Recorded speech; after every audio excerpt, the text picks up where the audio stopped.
Hello, thank you for joining us. My name is Kamara Holloway.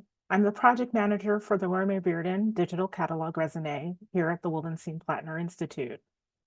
I'm pleased to welcome you to this webinar series, Enduring Legacy, Conversations on Bearden. This event considers Bearden's ongoing influence and impact 36 years after his passing. The precedent of his art and life continues to be relevant to our own times, as we grapple with similar artistic and social concerns, especially related to issues of race in America and beyond. Along with the forthcoming catalog raisonné that will serve as a vital resource about the artists of, this programming provides an opportunity to delve deep into Bearden's world. To that end, the WPI also hosts the digitized Romare Bearden papers on our website, which showcases a range of materials from the artist's personal archive. We encourage you to check it out at wpi.art. This series features conversations with 3 speakers whose scholarship and practice engage with Bearden's formulation of Bearden's visual world. Today, we'll have a conversation with the current Romare Bearden Fellow at the St. Louis Art Museum, Charlie Farrell. Charlie is one of the curators of Romare Bearden Residences, which is now on view at the St. Louis Art Museum. She'll be sharing her experience dealing with Bearden from a curatorial perspective. Our series will continue on May 15th, when we will be speaking with the independent art historian Anne Monahan. And we'll conclude on May 22nd with the multimedia artist Khalil Robert Irving. You can learn more about these upcoming talks and register for them on our website. The series is being recorded and the videos will be posted online. We will begin today with a presentation from Charlie to be followed by a conversation. We will take questions from the audience and invite you to submit any questions that you may have using the Q&A feature that you can find at the bottom of your screen. So thank you, and with that, I'll turn things over to Charlie. Thank you, Tamara. I'm so delighted to be here this afternoon. So I'm going to go ahead and share my screen so we can go ahead and get started.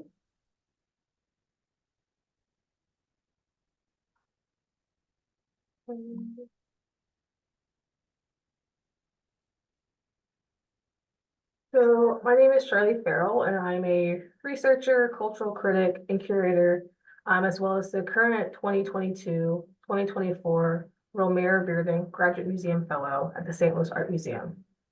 My focus is modern and contemporary art of the African diaspora, and working across numerous institutions has granted me a deep love of working with the public and publics.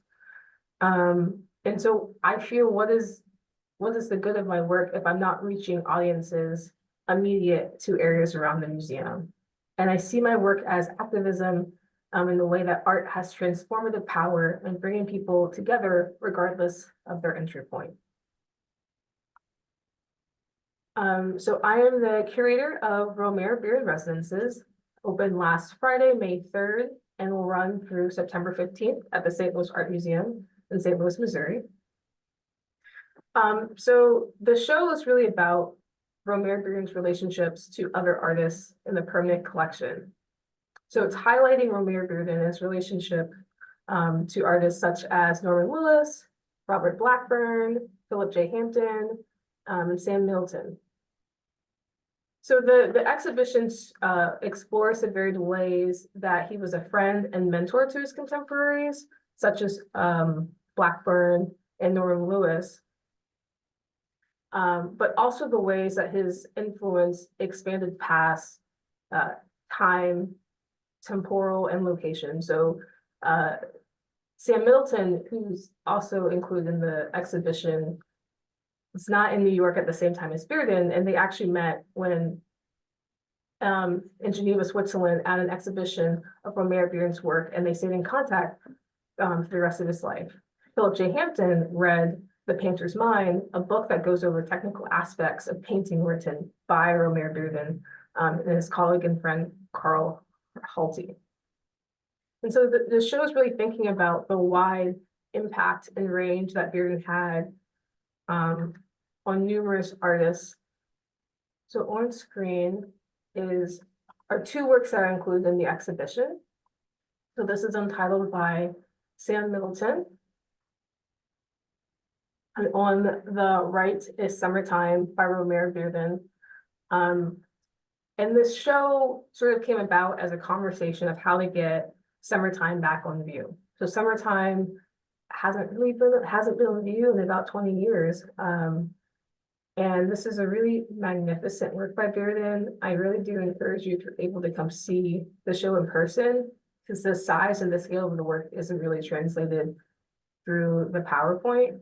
But this work in particular is a really important Bearden work because it's really looking at a lot of themes that Bearden integrated throughout his practice. And so we can see city life, we can see jazz, and African-American life more broadly represented all in one work in his collaging practice.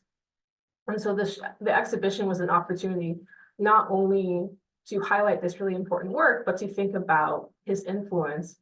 And as a Bearden Fellow, thinking about the namesake of my fellowship, and the ways that relationships are so integral and important for an artist. So Bearden's legacy is extensive.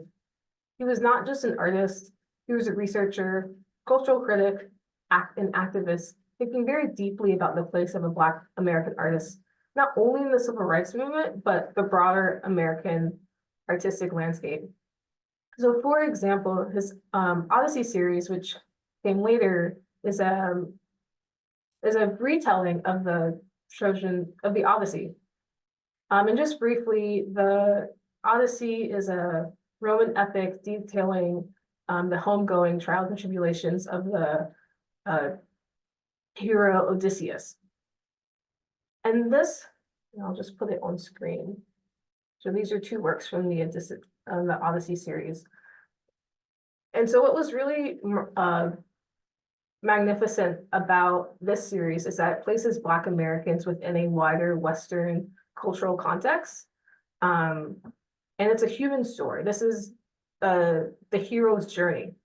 And it also places Black Americans in conversations about what it means to be placed in a strange land, and what it means to go home.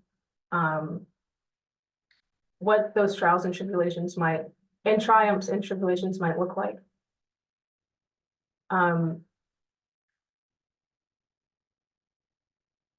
We might, I can't see everyone, but I'd like to ask who is a Percy Jackson kid, because I do think that we can all see ourselves in this broader Western cultural context that is Greek and Roman mythology, which a lot of people look to. Like I was a Percy Jackson kid, and I can see myself represented in those stories. And so placing Black artists within this wider cultural context is really significant.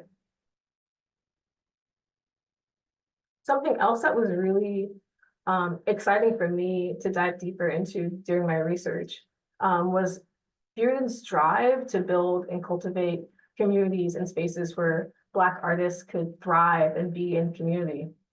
So from left to right, we have artists Norman Lewis, Romare Bearden, and Ernest Frenchlow, the founders of Shinke Gallery. It was founded in 1969, and this was a space that was dedicated to exhibiting new and more established Black artists, as well as developing community-centered programs. And this gallery was significant because it provided an alternative for Black artists who were being ignored by the wider arts infrastructure. It was incredibly difficult in the 60s and early 70s for a Black artist to be taken seriously. Not many Black artists were getting solo shows, big museum shows.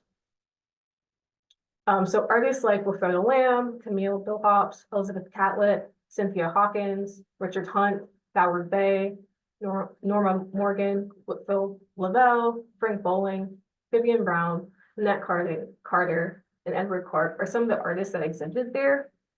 And I should say that Shinke Gallery ran from 1969 to 2004. And so this gallery stayed as a really important heartbeat of the community in a space where Black artists could really explore and learn from each other and exhibit their work without wider pressures of the art market.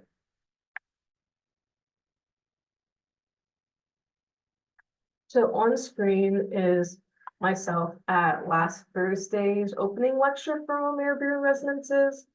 And so during this lecture, I highlighted Bearden's part as part of the New Negro Renaissance and subsequently the Black artist movement. But I really wanted to situate Bearden within the context of numerous influences working on him. You know, I don't really believe in the concept of artists as solo genius. I think we're all products of our time and our different influences and mentors. And I really wanted to bring that to the forefront. And in addition to that, really highlight the ways that Bearden was thinking very, very deeply about the Black artist's place in the wider American artistic landscape. And how do we get to collage? Because Bearden started working in collage in the 60s, but he had he was working in cartoons, cubism, non-representational abstraction. And so how did he get to the place of collage that he's most known for? I think collage is such an interesting medium because it speaks to not only the fragmentation of contemporary Black life, but the reordering in the ways that we're able to make meaning through different experiences. And collage as a medium, I think, is really, you can see the ways that he was working to assert visual sovereignty through collage. And so I wanted to take the audience to how we got to collage as medium. And cultivate a deeper appreciation of Bearden's work.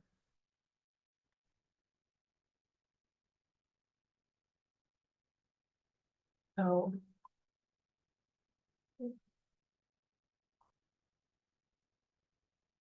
maybe we can take us back to the beginning. All right, we can sit on this slide. So these are two works that are in the exhibition.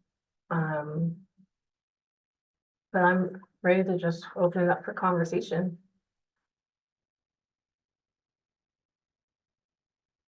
Excellent. Thank you for sharing this with us. We're so happy to have you talking with us. So why don't we take a little bit of a step backwards before you get to the exhibition and start with some background. What were you doing prior to your appointment as the Bearden Fellow? So right before my appointment as the Bearden Fellow, I was working at the Ringling Museum of Art in Sarasota, Florida. I did an internship there where I was working with the curator of performance, Elizabeth Dowd. I was also doing another internship with Miami MoCAD, so Miami Museum of Contemporary Art of the African Diaspora. And in both of those experiences, I was thinking really deeply about how to celebrate and create space for artists of color within museum spaces. As I mentioned, I see my work in the arts as an extension of my activist work.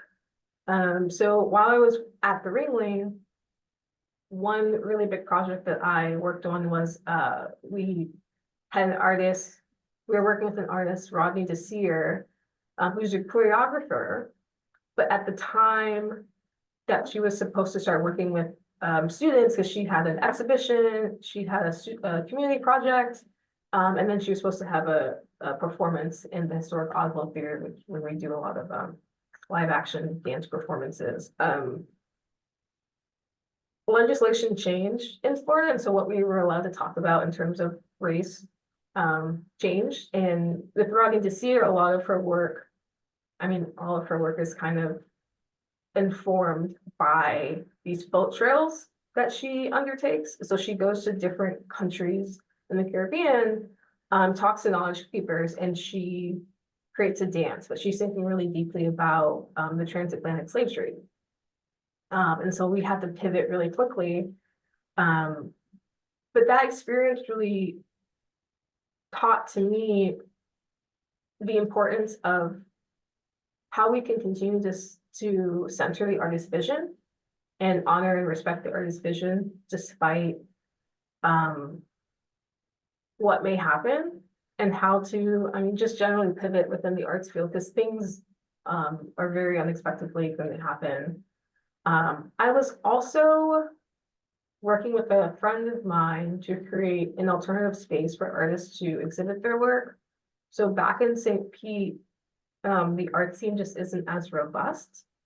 And so it's just very, very hard to find artists. I know you can find artists anywhere, but there just wasn't, the ecosystem is a lot different.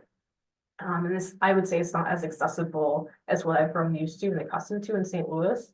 So a friend of mine and I were creating a virtual gallery so we can try to build this community where we saw it lacking. And the idea was, you know, we set up an Instagram, we set up a Gmail, so anyone could send us images that they want us to post, and we weren't really interested in curating any of the work that was sent to us because it was more important for us, at least, to create a space where everyone could feel seen and create a sense of community where we saw one that was very lacking. And so throughout my career, I find myself really wanting to celebrate and elevate living, breathing artists. I mean, they're big community. And if it's not for them, like, what do we have? You know, the value of arts cannot be understated, and that's something I will always come back to. Yeah. So what set you on this career path? What inspired you to pursue art history and then get into curating and activism? So my undergrad degree is in anthropology, and when I graduated, I really struggled to figure out what to do with that. If you have a degree in anthropology, your options are pretty limited, I would say. Like, you could go into teaching, who's not really interested in being a professor, going back to school and getting a PhD at that point in time, or you can go into cultural resource management. It's just something that just didn't appeal to me, so I took a break.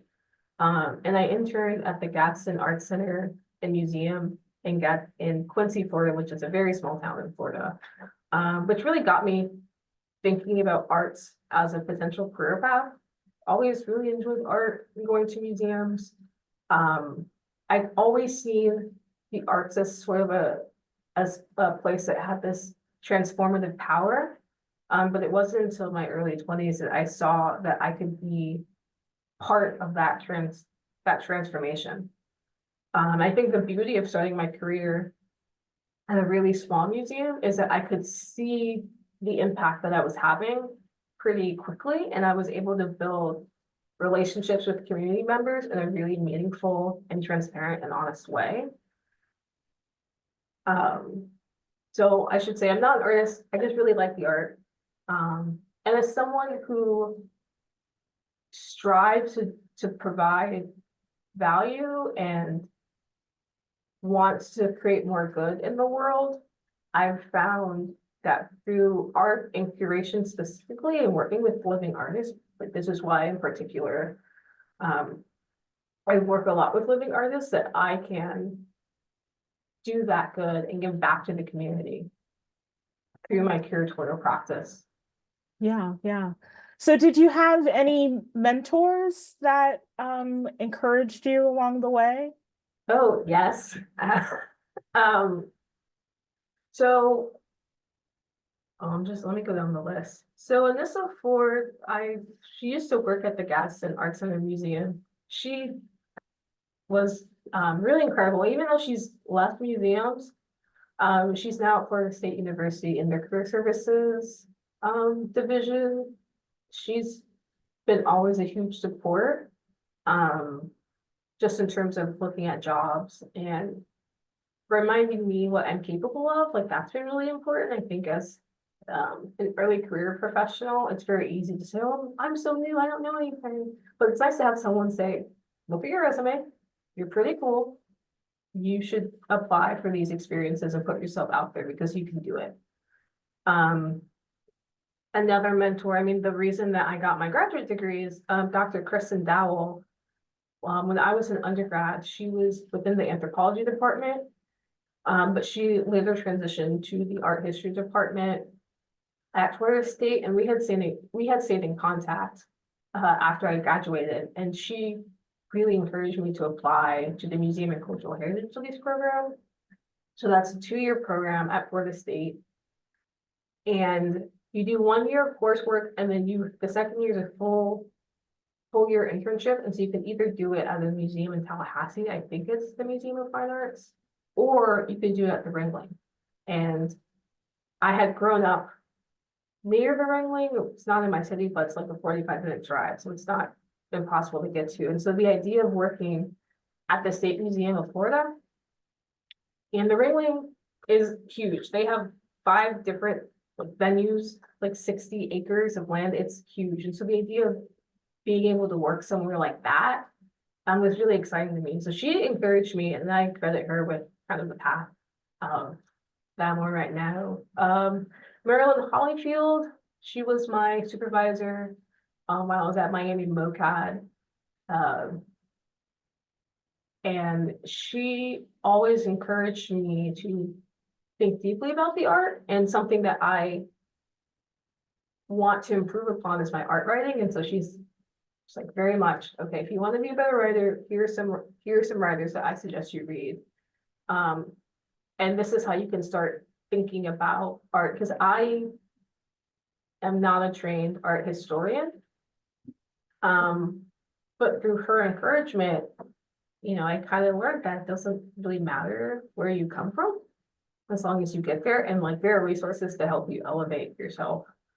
I have to give a shout out to Claire and Amy, Claire Cobesa and Amy Corbett. They've been just wonderful mentors while I'm here at SLAM. Have just always created space for me, listening ears, personally and professionally. Just really appreciate their guidance. My direct supervisor, Renee Franklin, have to give a huge shout out to her, because she's always been really supportive of everything I want to do at the museum. So I'm like, hey, I want to do this program. She's like, okay, here are the things that you have to do, but go forth and be free. And so that was a short list of mentors off the top of my head. But I do think it's important to give everyone their flowers, and to acknowledge that, me, myself, and the product of my mentors. And then I would also say my wider friend circle, I learned so much from my friends. I think it's really important to surround yourself with people who have different perspectives than you, and different, academic training from you, because you'll always be encouraged to think differently. And I think that's really, really important, especially when you're working in the arts. If you're not thinking differently, if you're not being challenged, what are you doing? Right. Well, it's great that you've been nurtured in your career path. So we'd like to know, like, when and where did Bearden enter into this for you? When did you discover him? As an artist more generally, or as Yeah, as an artist. Yeah. as an artist?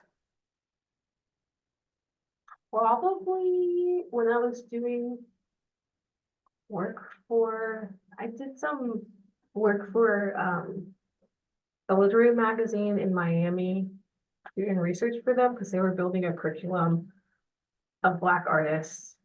And they just like wanted a list of all the Black artists. And so probably as I was doing research for that, but as someone who doesn't come from an art historical background, I've realized that I've had to do a lot of catch-up work.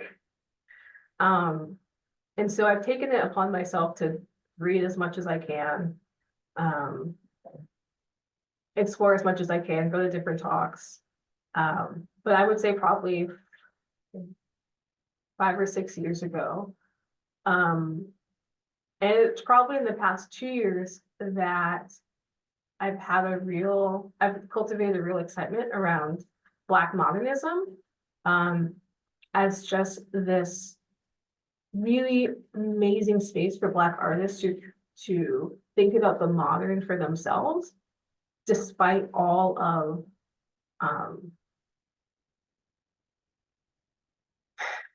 despite everything that this country has thrown at Black artists and the hurdles that it places in front of Black artists. Despite all of that, Black artists saying, I'm gonna define the modern for myself. I'm gonna become a maker. I'm gonna be a creator, and I'm gonna define what it means to be an artist for myself. And I'm not gonna be restricted to what Sally or Joe says. Well, that's great. And is that why Bearden stands out for you as an artist? Oh, absolutely.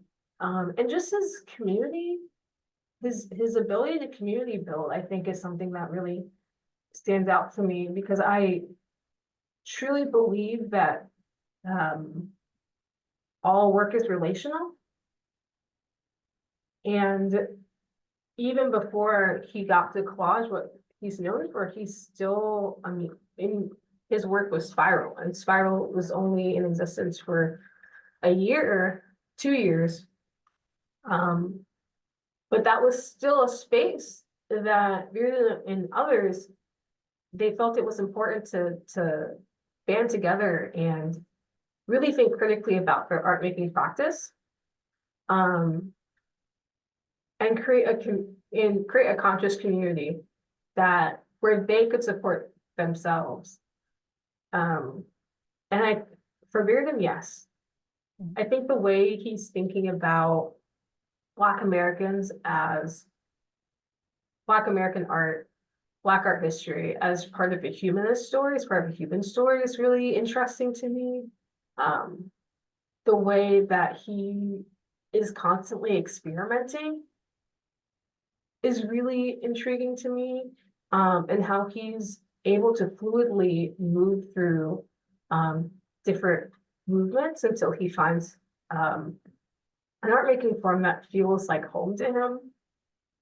And the way he's able to synthesize different experiences is really, really intriguing to me. Okay. So when you get to the St. Louis Art Museum and you are thinking about doing a show, how is it that you came about the idea for doing the show specifically on Bearden? So this was a conversation that held like fall of 2022 with the curator of modern contemporary art, Simon Kelly, at the St. Louis Art Museum.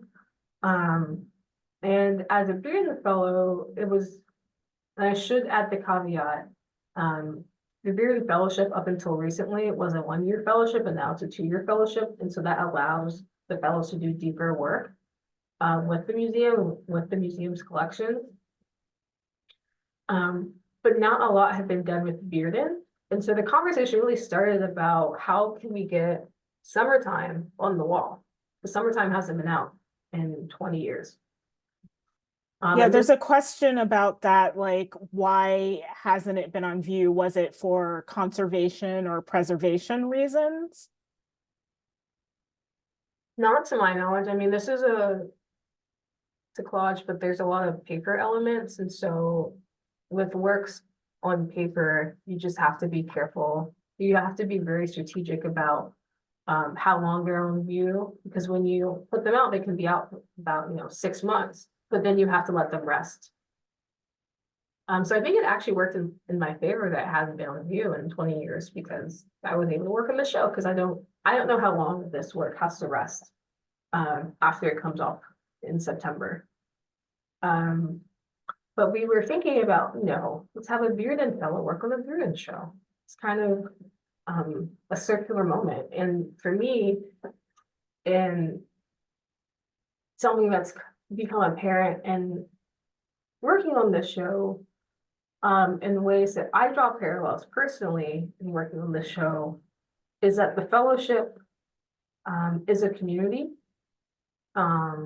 And it's a network. And so in the same ways that Bearden was creating community and creating networks, the fellowship sort of functions in the same way. And so it makes sense to sort of honor his legacy with an exhibition focused on his relationships with other artists in our permanent collection. Okay. So you mentioned that the show is drawn exclusively from the museum's collection. Can you A, say something more about their collection of African American art? And then can you follow that up with a question from the audience about how many works are in the show? Yes. So our collection of African American art, so just how many, I'm not sure if I have a handle on how many artists. Would you like Yeah, name? no, just the scope of the museum's collection, and then how many did you actually put into the Yeah. show? Um, so a lot of works by African American artists in our permanent collection are works on paper.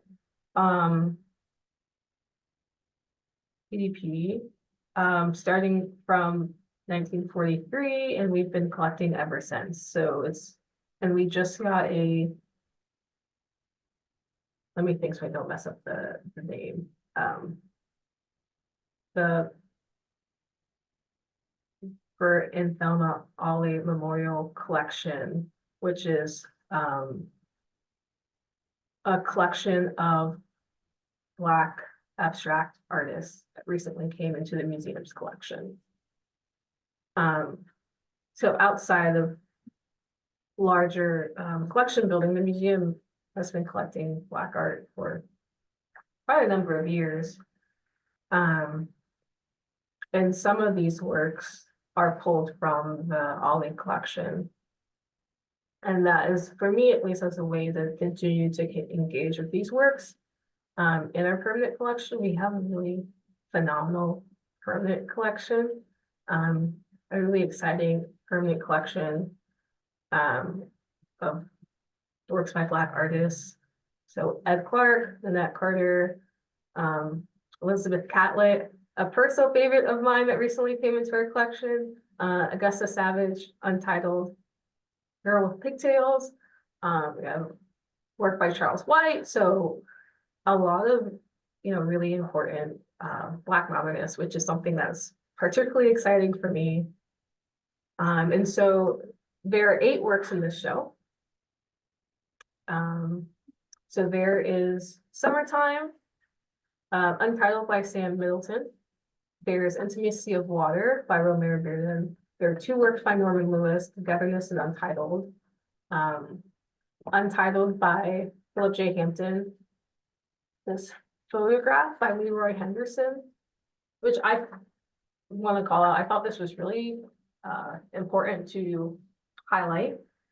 Because I think this photograph in particular shows the dynamic nature of Bearden. Like he's in motion in this photograph, and that's something that I really wanted to that I really wanted to come through this exhibition.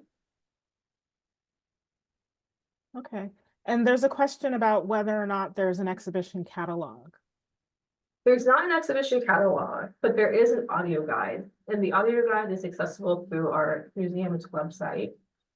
I could probably find the link and drop that in later. I'm sorry, I don't have the audio guide link on with me. Okay, but they can check it out on the museum's website. That's Or you great. can come to the museum. Yes. And you're walking through the galleries. And have you found that there is a community of Bearden collectors in St. Louis? Have you been able to connect with them? Yes, so there's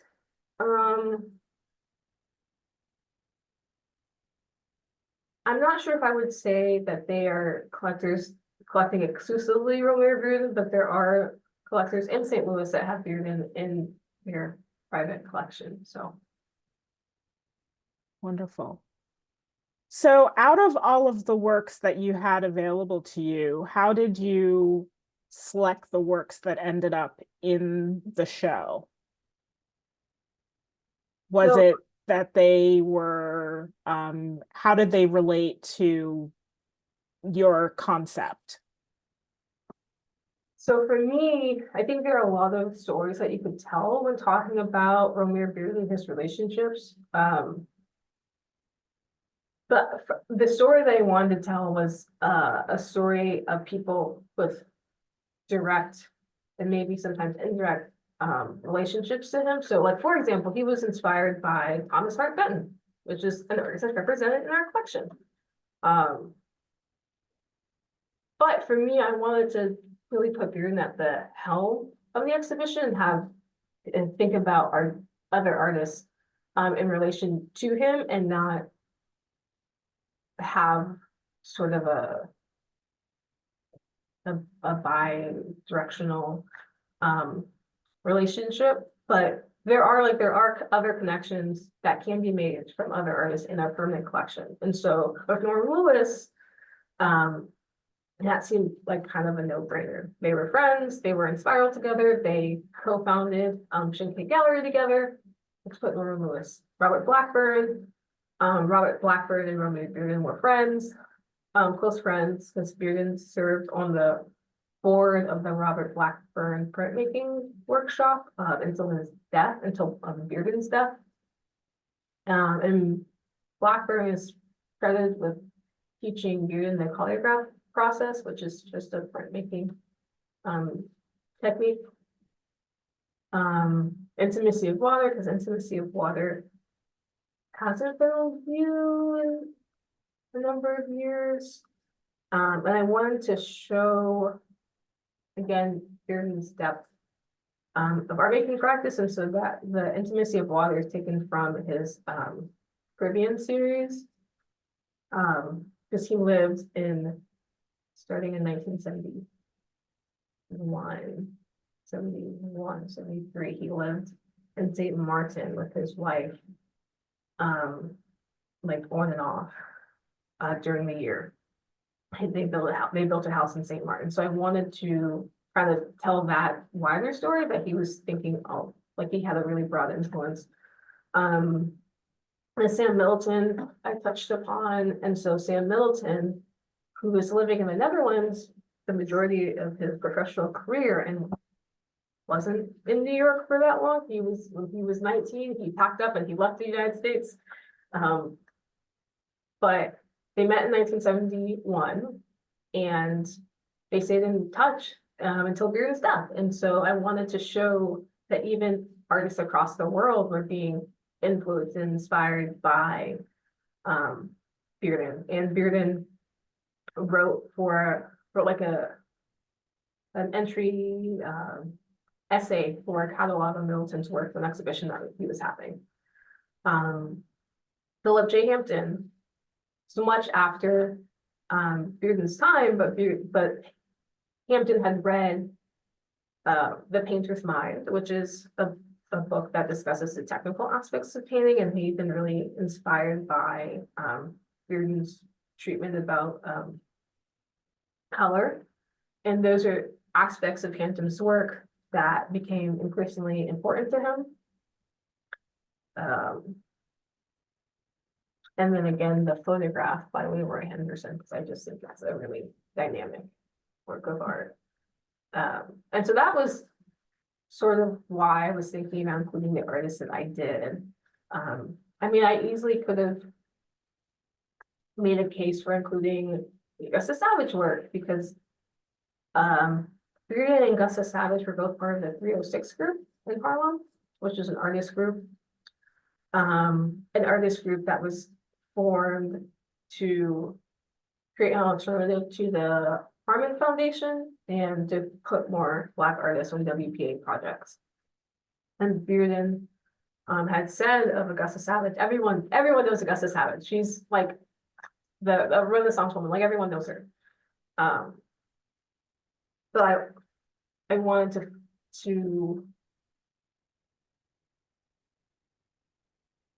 to really focus on artists that had a close relationship to him, and then artists who I was looking at temporally and spatially who had that a different sort of relationship. But you know, you could always change objects, so it always just depends on the story that you want to tell. Yeah. So were there any particular challenges that you faced when you were putting the exhibition together?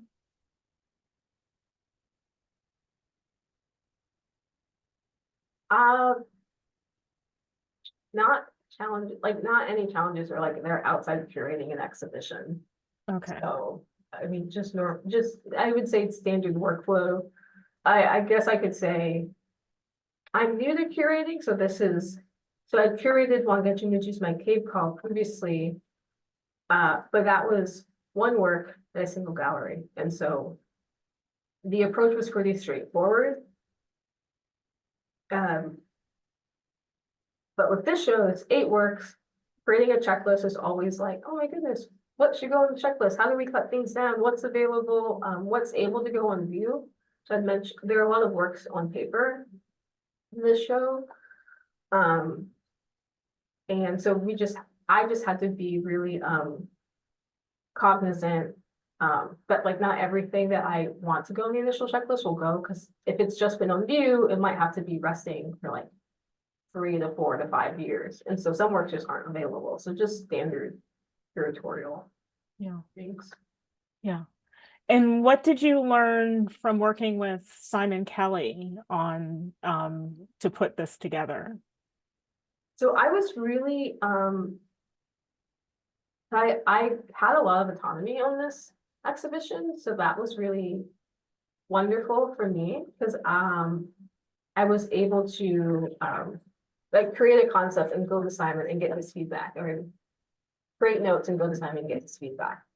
And so that work style really pushed me to be responsible and take responsibility for everything that I was doing, making sure I'm staying on top of my deadlines, making sure every like interpretation is getting what they want.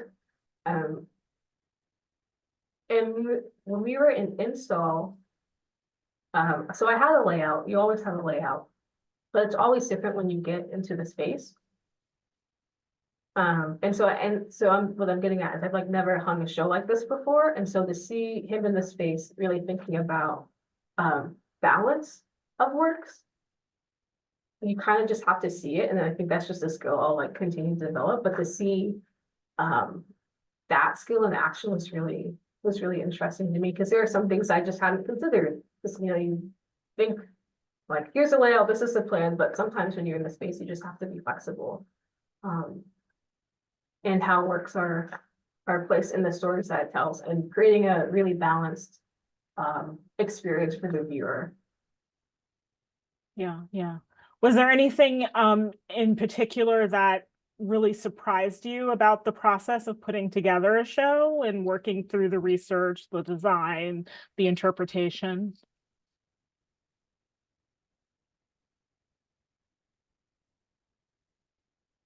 I don't know if anything particularly surprised me, because the process, I had just gone through the process with Wangechi Michi's My Cave Call, so it's pretty similar. I just had a lot more meetings. Mm-hmm. But the work, but the workflow and like what was expected was kind of the same. And so you're gonna always have a checklist. You're always gonna have to like have the show approved. Gonna have to have a conversation about layout. You're gonna have to have a conversation. So like for Muju, that was one label. I had 8 labels to write for this. And so the label writing process was extended a bit because I had more labels to write, but it's the same thing. So yeah, like I said, I just gone through it. So not the same thing, just whatever times 8 is. Quadruple times 2. Yeah.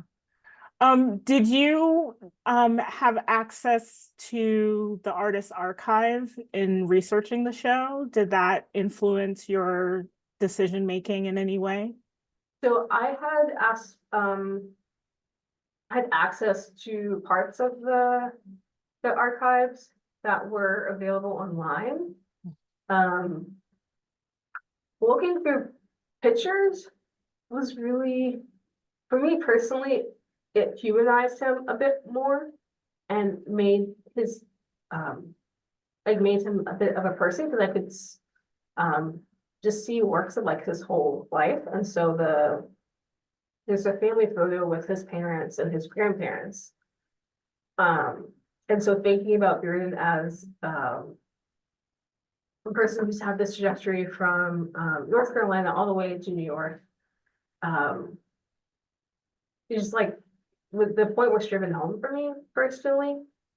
Because you can see his whole life, and you can see, I mean, there are photos of it in there that are just like friends hanging out, him on vacation, him on a cruise. The folder with Bearded and cats, someone who's a cat lover, um, made me, so in addition to the research, it made me like really curious about who he was as a person. And you could see that come through in the archives. And because I could see him more as a person through the archives, I wanted to be really respectful and do my due diligence with the work in this show. And I felt that added responsibility. Um, I, this photo, let's see if I can find it. For me, just kind of like this is a culmination of like all the work that I've been doing these past 2 years, but I just like wanted to pay honor to the man that is Bearden because he's just well, but like his influence cannot be understated.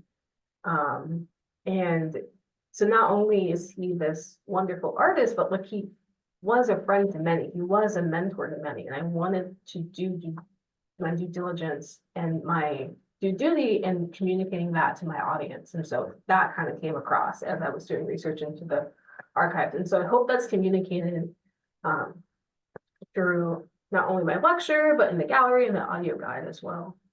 Yeah, yeah. Can you say why you chose the term resonances for the show's title? Yes, so I'm thinking about resonances not in the musical sense, but for me, a resonance is something that can be felt outwards. So I'm thinking about it as sort of like a ripple effect. So it has an origin point, but it just continues to persist past its origin point. And so Bearden as a man, not just of his time, but persisting past his time. I mean, we're having this conversation 33 years after his death. I think just speaks to his resonating influence, his continual influence. Okay. So there's a question about whether if you could create another dream show from the collection at the St. Louis Art Museum, what might you do that relates specifically to your area of interest? Collection based. Oh, I haven't thought about that.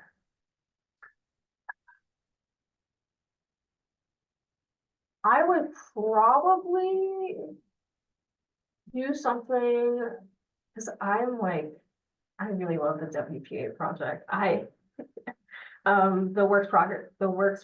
Progress Administration in the 1930s. Because of that project, I think like we did a lot of phenomenal Black artists who go on to have careers persisting past that moment. So, but I also think it's such an interesting time in American history because you have artists who are paid to be artists during the Great Depression. So probably something related to that, but not about the WPA, but maybe about the WPAs and its and maybe the Harmon Foundations, and how Black modernism sort of began at that moment. And so more of an exploration of Black modernism, but looking at those works specifically. Okay. Well, that sounds really potentially exciting to do, to really delve into that. Go There's ahead. a show on the Works Progress Administration that's opening August 2nd this year. So just looking at that time period in general, in the 1930s in general, and like how Black modernism sort of proliferated through this sort of governmental governmental Yeah. words are hard to say. Governmental influence. Yeah. Yeah. So are there in your research, on all of these artists, is there someone that you see who has also had the kind of impact that Bearden has had, or do you see anybody who's sort of inherited the mantle that he's had and has taken up the kind of organizing and community networking that he's done? So someone that comes to mind is Margaret Burroughs, who comes a bit later. So Margaret Burroughs was an artist based in Chicago. But her founding of the Southside Community Arts Center later in her life, and the DuSable, it's now called the DuSable Museum of African American Art, or African American History. It's a history museum. But I would say Margaret Burroughs, thinking deeply about creating space for Black artists, in a very intentional space, and reading some of her her interviews, like the way that anything that had to be done, she just did it. So the DuSable Art Center, she like didn't have a background in grant writing or development, but she learned how to do that because nonprofits need money. So she taught herself how to do that.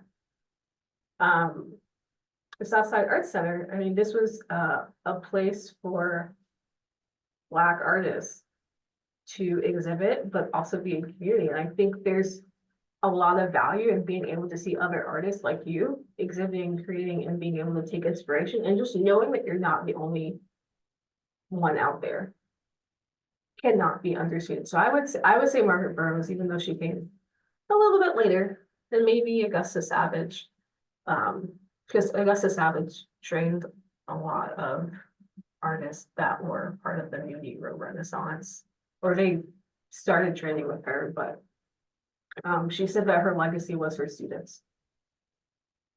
And she saw herself, as an artist, but as a teacher.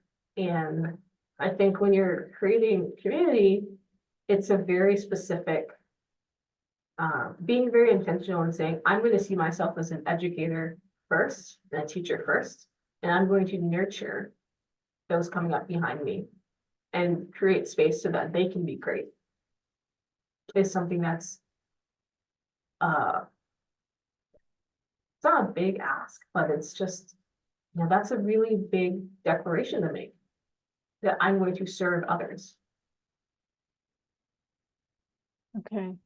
So there's a question about the Bearden Fellowship. Maybe you can speak to what other projects or activities you have done while you have been doing the fellowship. Yes. So I'll touch on some things that we always do, and then I'll touch on things that are specific to my time as a fellow. So projects that fellows always do are the Celebrate African and African American Art brochure, which is just a way to get for fellows to become familiar with our permanent collection. And it touches upon different, like all the different departments in our museum. So each fellow is able to do their own brochure. And it's fun to see each fellow's brochure because you can see their personality come through every brochure in the works that they select. We all work on this program called If It Wasn't for the Women, which is celebrating women of color in the arts. And so each fellow comes up with their own theme, and they select the artist, and they moderate a panel conversation. So things that I've done, so I've done a couple of oral histories because I used to work with the state folklorist in Florida doing oral history. So I've done a few oral histories at the museum. I've done work with development, and so I piloted a membership program to increase diversity within our membership program, which is a priority of mine. So I'm excited to see how that continues to develop. I'm doing a panel in June, a Juneteenth panel, and thinking about legacies of Juneteenth food themes of freedom, liberation, Black future. So I'm going to be working with 3 artists, Patrick Earl Hammy and Occupy Vacancy, which is a collective comprised of 2 artists, Brianna McIntyre and Andre Fuqua. And so they're going to be coming to the museum in June 14th. And that will be live streamed if anyone's interested in tuning in. But I'm excited for that. We do Art Speaks, so those are like mini lunchtime lectures. And so fellows are able to just pick a topic that interests them and learn more about it and like give a presentation during lunch. And so I did one on Edmonia Lewis. Edmonia Lewis, how could you not? And then I did one thinking about Margaret Burroughs and Augusta Savage in their roles as educators and the importance of educators in the arts. And then I'll be doing one last one before I leave in July with curators Claire Clavisa and Amy Torbert on the Works Progress Administration and the depictions of labor through different prints and like what that speaks to in the broader social political happenings at the time. Those are a few things. I do acquisition research. I'm doing label writing for an upcoming exhibition. Very small things. And so I like to say I stay busy. Okay. So the Bearden Fellowship is a part of a commitment to diversifying the museum field. What else has the museum been doing in relationship to diversity? So the museum, we do a lot of community programming and community outreach and trying to do better and ensure that we're not jumping in and out of community. And so the membership program that I mentioned, we're trying to diversify our membership pool to be more reflective of the demographics in St. Louis. So that's something that may not be as flashy, but that's something that that the museum's doing. And that it is invested in doing and continuing that program. So I started this and my cohort Justice Henderson is continuing this program. We do a lot of work with the Delta Sigma Theta sorority. And so back in March, we did a textile event, which was a collaboration between some of their members and one of our on-site textile conservators. So we have one textile conservator. But we did a collaboration with them, and that was a program just talking about the importance of textiles. And so we do a lot of partnerships with community organizations and groups outside of the Bearden Fellowship, and those programs, I think, set the tone for ongoing collaboration, ongoing relationships with different organizations and community groups. Okay. So what is the most important thing that you think you've learned during this fellowship? To trust myself, and to keep doing the work. I think it's very easy for early career professionals to feel very unsure. But the benefit about the fellowship and something I've really grown to appreciate, I do real work. And so I'm working on real projects that have real implications and are contributing to the wider infrastructure of the museum. So I'm not doing busy work at my desk. I'm an integrated staff member of the museum. And I think that confidence at this point in my career has been astronomical. And so even though I'm someone who's very early in their career, I have a renewed sort of belief in my ability to continue to do my research, to build the community, and just go forward. And that's something I'm eternally grateful for, because Sometimes I think it takes a few years to get to this point where you feel confident and comfortable in your body, especially as a Black person operating non-Black institutions. And I just feel eternally grateful that, I was able to build this confidence in a space that's just been so supportive of me as a professional. So Yeah. Okay, so one last question. What's next for you? I'm exploring exciting opportunities, so stay tuned. But I want to continue doing work with living artists. I want to continue to build community. I want to continue to contribute to important artistic discourse. Excellent. So thank you so much for speaking with us today as a part of our Enduring Legacy webinar series. So for our audience, if you're planning to travel to St. Louis this summer, please visit Romare Bearden Residences at the St. Louis Art Museum. The show's on view until September 15th. Is that correct? Okay, and lastly, I want to remind you that we will have another conversation next week on Wednesday, May 15th at 1 p.m. when we'll be joined by the independent scholar Anne Monahan. For more information and link to register, please visit our website at WPI Art.